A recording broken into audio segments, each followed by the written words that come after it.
So இது வந்து Chadwick. இவர் வந்து பிளாக் பேந்தர் மூவில ஆக்ட் பண்ணது நான். ஸோ இப்போ இவர் உயிரோட இல்ல. இவர் வந்து ஸ்காலர்ஷிப் மூலமா தான் படிச்சது. ஸோ இவர்ட்ட படிப்புக்கு பே பண்ணது டென்சில் வாஷிங்டன். ஸோ இவர மாதிரி ஆயிரக்கணக்கான பேருக்கு டென்சில் வாஷிங்டன் யூனி பே பண்ணியிருக்கார். ஸோ அவர்ட்ட சொந்த காசுல.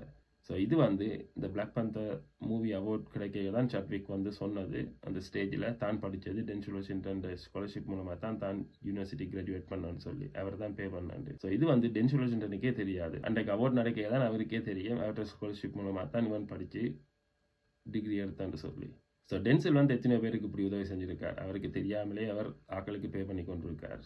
என்ன சொல்லுவாராண்டா, அரசியலுக்கு வந்து தான் நீங்கள் எங்களுக்கு உதவி செய்யணும்ன்ற அவசியம் இல்லை. இந்த பெரிய நடிகர் மேர், பெரிய பிஸ்னஸ் மேன் டொனால்ட் ட்ரம்ப் கூட அரசியலுக்கு வாருது. உங்களுக்கு அரசியலுக்கு வாருது பவருக்கு, தனியாக பவர். அந்த பவர் மோகத்துக்கு தான் நாங்கள் வாருது. அங்கே உதவி செய்கிறதுக்கு வாருது இல்லை. உதவி செய்கிறதுக்கு வடிவாகவிட்டு இருக்கிற காசோடையாகவே செய்யலாம்.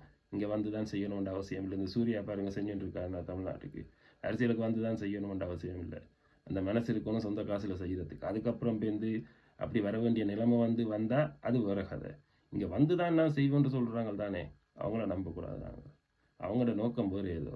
அவங்களும் இங்கே நல்லது செய்கிறதுக்கு வரதில்லை, ஒரு மாற்றத்தையும் பிடுங்குறதுக்கு வரதில்லை. இந்த உலகத்தை மாற்றலாது காய்ஸ், அதை அவங்களுக்கு விளங்கணும். இங்கே யாராலையும் மாற்றலாது. அது புத்தனாலே முடியலை, ஜீசஸாலே முடியலை. எங்கட மதத்தில் எத்தனை அதிசய பிரவியல் இப்படி பிறந்தவன் இந்த உலகத்தில். அவங்களாலே மாற்றலாத உலகத்தை இவங்க வந்து என்ன பிடுங்க போகிறாங்க கொஞ்சம் யோசிங்க. இதை வச்சுக்கொண்டு இவங்க செய்கிறது அவங்களோட சுயலாபத்துக்கான ஒரு அரசியல், அவங்களோட சுயலாபத்துக்கான ஒரு தேவைக்கு தான் இவங்க வச்சு இப்படி அவிக்கிறதுங்கள. திருப்ப அதுக்குள்ளே போய் முட்டாள்கள் மாதிரி நாங்கள் விழுந்தோம்டா. ஸோ எவனாவது அரசியலுக்கு வந்து தான் நாங்கள் நல்லது செய்யலாம் என்று சொல்லி சொல்கிறான்டா, அவங்கள நம்பக்கூடாது நாங்கள். ஏன்னா அவங்களோட நோக்கம் வேறு.